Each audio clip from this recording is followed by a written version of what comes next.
India's number 1 varicose veins hospitals ఐబీసీను సంప్రదించండి. మీ నొప్పి లేని ప్రయాణాన్ని ప్రారంభించండి. నమస్కారం, మీరు చూస్తుంది సుమన్ టీవీ. నేను మీ కీర్తి. నాతో పాటు ప్రముఖ ఆస్ట్రాలజర్ బ్రహ్మశ్రీ నందివట్ల శ్రీహరి శర్మ గురువు గారు ఉన్నారు. నమస్తే గురుగారు. వాగర్థ వివ సంపృక్తౌ వాగర్థ ప్రతిపత్తయే జగతః పితరౌ వందే పార్వతీ పరమేశ్వరౌ. ఆదిత్యాయ చ సోమాయ మంగళాయ బుధాయ చ గురు శుక్ర శనిభ్యశ్చ రాహవే కేతవే నమః. శృంగేరి జగద్గురు పీఠాధిపతులకి, కంచి పీఠాధిపతులకి నమస్కారములు తెలియజేసుకుంటూ కార్యక్రమాన్ని ప్రారంభిద్దాం. గురుగారు, ఈ రోజుల్లో అబ్బాయికైనా అమ్మాయికైనా సరితగ్గ వాళ్ళు రావాలంటే చాలా చాలా కష్టంగా ఉంటుంది. అంటే అక్కడే ప్రాబ్లమ్స్ అన్నీ వస్తూ ఉన్నాయి అన్నమాట. పెళ్ళిళ్ళు వద్దని చెప్పేసి, బికాజ్ ముఖ్యంగా అమ్మాయిల విషయం మాట్లాడుకుంటే వాళ్ళు కూడా చదివేసి బాగా సెటిల్ అయి ఉన్నారు కాబట్టి ఆరితేరున్నారు. ఇదివరకు రోజుల్లాగా అమ్మా నాన్నలు చూపించినవే చేసుకోండి అంటే కుదరట్లేదు. అండ్ మ్యాచెస్ కూడా సరైన టైంకి అలా సెట్ అవ్వట్లేదు గురువుగారు. అలా సెట్ అవ్వాలంటే అంటే వరుడికి తగ్గ వధువు రావాలన్నా, వైసీ వర్స రావాలన్నా, లేకపోతే ఈ రోజుల్లో చాలా చూస్తున్నాం మనం, భర్త బాధితులు కానీ భార్య బాధితులు కానీ. కారణాలు అనేకం కావచ్చును. అంటే పెళ్ళైన తర్వాత వారికి కలిసి ఉండడం ఇష్టం లేకపోవడం కానీ, లేకపోతే ఒకరిపై ఒకరికి ప్రేమ తగ్గిపోయి మరొకరి మీద ప్రేమ కుదరడం కానివ్వండి, లేదంటే జాబుల కోసం మనం ప్రొఫెషనల్గా కానో దూరంగా ఉండాల్సిన అవసరం రావడం కానీ, ఇట్లాంటివి జరిగి భార్య భర్తలు కొంచెం దూరంగా ఉండడం, ఇలాంటి ఇష్యూస్ అన్ని చాలా వస్తూ ఉన్నాయి. ఈ రెండు ప్రశ్నలకి సరైన సమాధానం దొరకాలంటే ఏదైనా రెమెడీ ఉందంటారా? ఏమైనా చేయాలంటారా? జీవితంలో మార్పులు చేసుకోవాలా, లేకపోతే దైవ అనుజ్ఞం రావాలంటే ఏమైనా చేయాలంటారా? ఈ విషయంలో కనుక చూసుకుంటేనమ్మా, మనకు సనాతన ధర్మం అనేకమైనటువంటి వ్రతాదులు, నియమాలు అనేటువంటివి ఉన్నాయి. అందుకనే చాలామంది ఈ సంవత్సరం పొడుగుతా ఒక్కొక్క మాసములో వచ్చేటువంటి కొన్ని ప్రత్యేకమైనటువంటి పుణ్యతిథుల్లో నోములు కొన్ని, వ్రతాలు కొన్ని చేసుకోమని చెప్పడం, తద్వారా దానికి సంబంధించినటువంటి చారిత్రక కథనం కూడా ఉంది. ఇది పుక్కిటి పురాణం. అంటే మన వాళ్ళకి పురాణం అంటే అదేదో కల్పితమైనటువంటి గాథలు అన్నట్టుగా ఉన్నది. కానీ చాలా మంది చదువుకుంటుంటారు, విదేశాల్లో జరిగినటువంటి కల్పితమో కాదో మనకు తెలియదు. ఎందుకంటే అది విదేశాల్లో మనం పోలేదు, చూడలేదు. కానీ మన భారతదేశంలో, మన కర్మభూమిలో జరిగినటువంటి గాథలన్నీ కల్పితాలు, కథలు అని అనుకోవడం, వేరే ఎక్కడో జరిగినన్ని నిజమని భ్రమించడం ఎక్కువైపోవడం వల్ల మన సంస్కృతిలో, మన సాంప్రదాయంలో, మన ఆచార వ్యవహారాల్లో ఉన్నటువంటి మంచిని మనం గ్రహించలేకపోతున్నాము.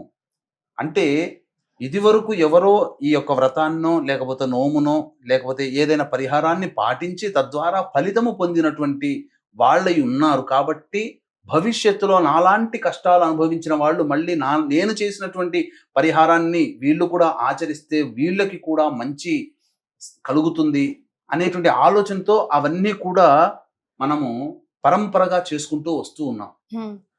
ఇప్పటికీ కూడా మనం చూసుకుంటే వరలక్ష్మి వ్రతం చేసుకుంటున్నాం. ఎక్కడో కాలంలో 1000 సంవత్సరాల కిందట చారుమతి అనే అమ్మాయి చేసుకుంది. లక్ష్మి ప్రత్యక్షమైందని చెప్పడం, తద్వారా అందరూ చేసుకోవడం, అందరూ ధనవంతులు అవ్వడం ఇప్పటికీ ఆచరిస్తున్నాం చాలా మంది. కొన్ని మాత్రమే ప్రసిద్ధికి ఎక్కిన వాటిని మనం ఆచరిస్తున్నాం. కానీ చాలా మనకు తెలియకుండా చాలా మరుగున పడిపోయినటువంటివి చాలా ఉన్నాయి. ఇందులో అటువంటి వ్రతాలు, నోముల్లో రంభా వ్రతము అనేటువంటిది ఒక గొప్పదైనటువంటి వ్రతం. అంటే సాక్షాత్తు ఈ వ్రతాన్ని ఆచరించినటువంటి వాళ్ళు భర్తని పొందిన వాళ్ళు ఉన్నారు. అంటే వివాహం కావలసినటువంటి అమ్మాయిలు ఆచరించడం ద్వారా చక్కటి భర్త లభించినటువంటి వాళ్ళు ఉన్నారు.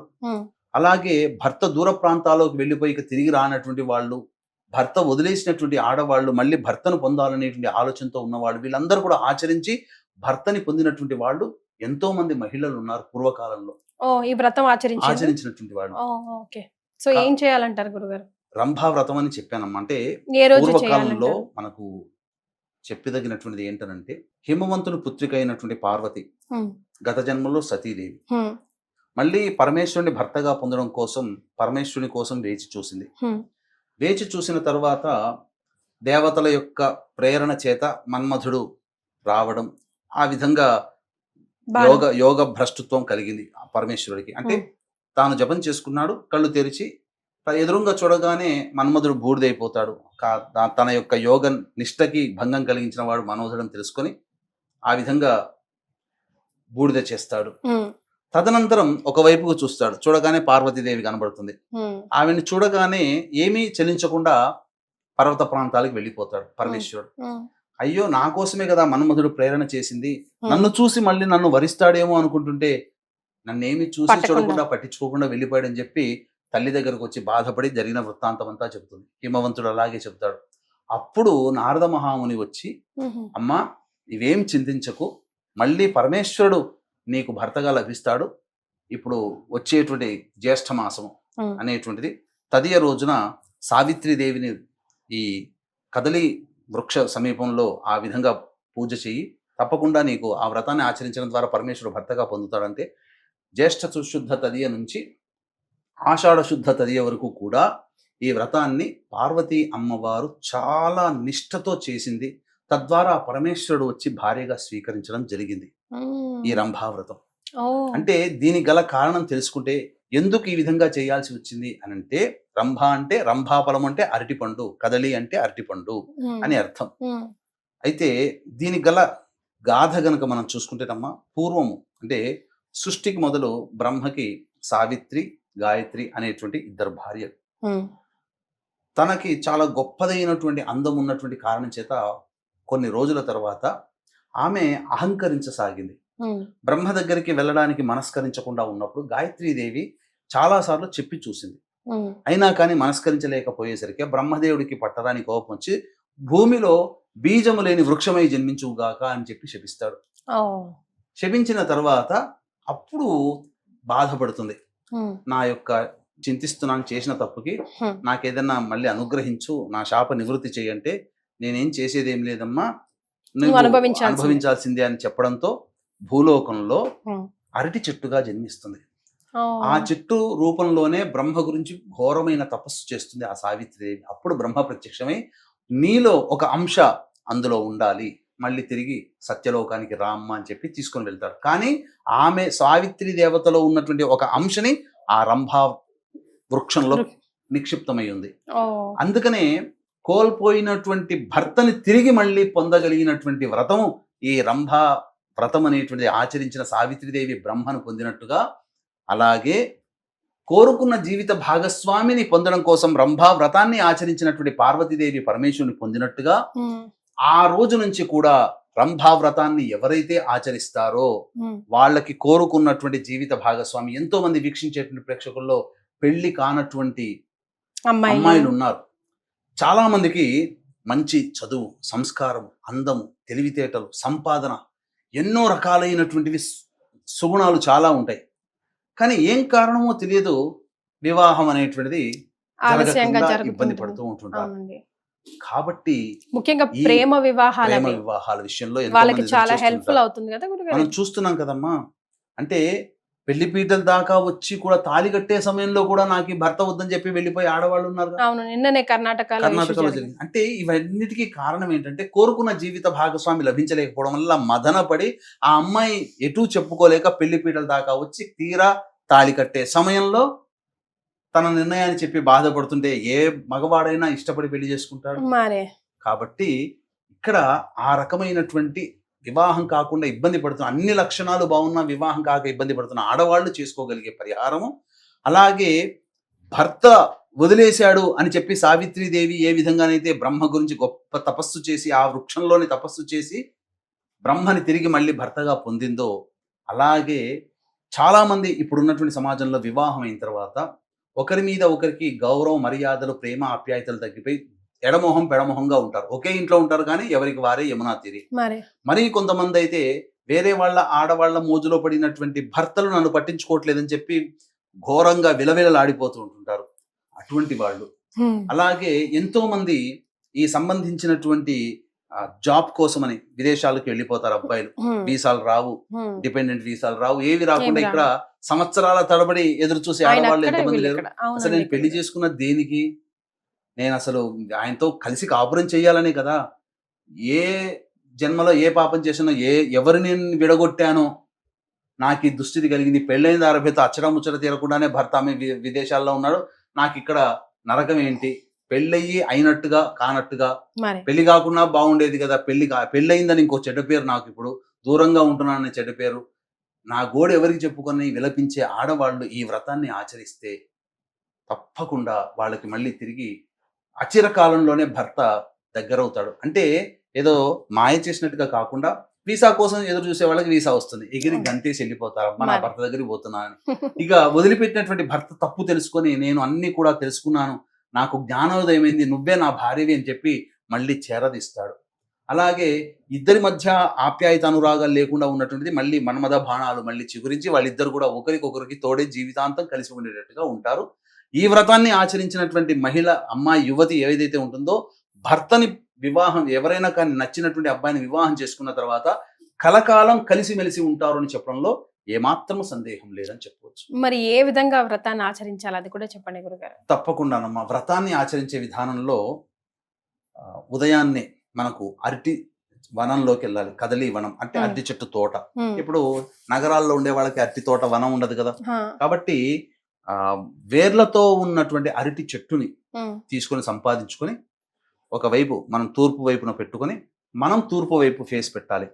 ఆ నాటినటువంటి ఆ అరటి చెట్టుని నాటినటువంటి ప్లేస్ అంతా కూడా చక్కగా చుట్టుపక్కల నలుచదరస్త్రంగా కూడా ఆవు పేడతో అలిగి పంచరంగు రంగులతో చక్కగా ముగ్గులు వేసి అలంకరించి అక్కడ దీపారాధన చేసి సావిత్రి స్తోత్రము సూర్యోదయం నుంచి సూర్యాస్తమయం వరకు విడవకుండా చేయాలి. ఆ ఒక్కరోజు చేసి అవకాశం ఉంటే జాగరణ చేస్తే చాలా మంచిది. లేకపోతే ఆ ప్రదేశంలోనే అక్కడే కూర్చొని చేయాలా గురుగారు, లేదంటే పనులు చేసుకుంటూ లేదు, అక్కడే కూర్చొని చేయాలి. ఒక్కరోజమ్మా, ఏం కష్టం ఉందమ్మా, ఎన్నో అనవసరంగా పోయి టైం వేస్ట్ చేసుకుంటాం ఎన్నో విధాలుగా. ఆ ఒక్కరోజు ఆ సావిత్రి స్తోత్రాన్ని గనక పారాయణం చేసుకుంటుంటే దొరుకుతుంది, PDF లో విషయంలో దొరుకుతుంది. సావిత్రి స్తోత్రం అంటే వచ్చేస్తుంది. ఆ విధంగా ఆ తదియ రోజున చెయ్యాలి. రేపు వచ్చే 29వ తారీఖు జ్యేష్ఠ శుద్ధ తదియ రోజునే పార్వతీ అమ్మవారు ఆచరించి శివుణ్ణి భర్తగా పొందింది. కాబట్టి ఆ 29వ తారీఖు ఈ సంవత్సరం అయింది. 29వ తారీఖు తదియ రోజున చేసుకుంటే చాలా మంచిదమ్మా. ఇలా ప్రతి నెల వచ్చే తదియ రోజు కూడా చేసుకోవచ్చా గురుగారు? ఈ రోజు కుదరని వాళ్ళు, ఈ నెలలో కుదరని వాళ్ళు ముఖ్యంగా తదియ అనేటువంటిది గౌరీదేవికి సంబంధించినటువంటిది కాబట్టి అందుకే ఆ రోజు నుంచి తదియకి అధిష్టాన దేవత గౌరీదేవి. కాబట్టి ఇప్పుడు 29వ తారీఖు రోజున కొంతమందికి వీలైన వాళ్ళు చేసుకోవచ్చు, వీలు కాని వాళ్ళు చాలా మంది ఆడవాళ్ళు ఉంటారు. ప్రకృతి పరంగా వాళ్ళకి వచ్చే ఋతుక్రమం ఇబ్బందులు, లేకపోతే బిజీ స్కెడ్యూల్లో ఉండడం వల్ల కొంతమందికి ఇప్పుడు కుదరకపోవచ్చు. కాబట్టి ప్రతి నెలలో వచ్చే అమావాస్య వెళ్ళిన తదియ రోజున చేసుకున్న ఇదే ఫలితం వస్తుంది. ఇలా వివాహం కావాల్సినటువంటి అమ్మాయిలు 1 సంవత్సరం పాటు చేయండి ఖచ్చితంగా. అసలు 2-3 పర్యంతం చేయగానే వివాహం కుదిరిపోతుందని చెప్పడంలో ఏమాత్రం సందేహం లేదు. రైట్. సో ఎలాగో ముందు రోజుల్లోనే ఉంది, రాబోయే రోజు May 29th రోజే అంటున్నారు కాబట్టి ఎన్నో కష్టాలు గురుగారు చెప్పినట్టు ఎన్నో రోజులు వెయిట్ చేస్తూ ఉంటాం. సంవత్సరాల తరబడి రావట్లేదు, అవ్వట్లేదు, కుదరట్లేదు అని కోర్టుల చుట్టూ తిరిగే వాళ్ళు, లేదంటే మ్యాట్రిమోనియన్ చుట్టూ తిరిగే వాళ్ళు, వెబ్సైట్లో తిరిగేసే వాళ్ళు చాలా మంది ఉంటారు. ఒక్కరోజుని మన కోసం మనం కేటాయించుకొని చూస్తే రిజల్ట్ మీకే తెలిసిపోతుందని ఘంటాపథంగా గురువుగారు చెప్తున్నారు. ఇక్కడ చెప్పాల్సిన ఒక విషయం ఏంటంటే, ఏదో మాయలాగా అబ్బాయి వెతుక్కుంటూ వచ్చి మీరు నా కోసమే కదా పూజ చేస్తుంది అట్లా రావడమ్మా. వచ్చేది ఎలా ఉంటుందంటే మనకు సింపుల్ గా చెప్పాలి, వెలుగు గురుగారు, ఏదో ఒక దారి అంటే ఒకటేనమ్మా. ఒక 20-30 సంబంధాలు చూస్తే 31 సంబంధం కుదురుతుందని మనకు రాసిపెట్టి ఆ 31 సంబంధం 5వ ప్రయత్నంలోనే మనం ముందుకు వస్తుంది. అట్లా అంటే తొందరగా ముందుకు జరుగుతుంది అని అర్థం. ఆ విధంగా మనకు సమయం వేస్ట్ కాకుండా, మన ఎదురు చూపులు వేస్ట్ కాకుండా ఆ దేవత యొక్క, సావిత్రి దేవత యొక్క అనుగ్రహం వల్ల పార్వతీదేవికి దక్కిన అదృష్టంలో 1 వంతులో 1 వంతు మనకు వచ్చినా చాలు కదా. కాబట్టి పరమేశ్వరుడు అంతటి వాడినే పొందింది ఈ వ్రతం ఆచరించి పార్వతీదేవి అని అంటే, మానవ మాత్రం మనం ఆచరిస్తే పరమేశ్వరుడు రాకపోయినా పర్వాలేదు, కానీ పరమేశ్వరుడు ఆది దంపతులుగా ఉన్నట్టు అన్యోన్య దాంపత్యం, ఈ రోజుల్లో వివాహం అయిన తర్వాత అన్యోన్య దాంపత్యం లేదని అర్థం చేసుకునే అబ్బాయి దొరకట్లేడు, అందు కూడా అమ్మాయి కూడా దొరకట్లేదు. కానీ ఈ పూజ వల్ల కలకాలము అన్యోన్య దాంపత్యంతో జీవించగలిగేటువంటి వరుడు అమ్మాయికి లభిస్తాడు అని చెప్పడంలో ఏమాత్రం సందేహం లేదు. చాలా సంతోషం గురుగారు, ధన్యవాదాలు. సర్వం శ్రీ ఉమామహేశ్వర పరబ్రహ్మార్పణమస్తు.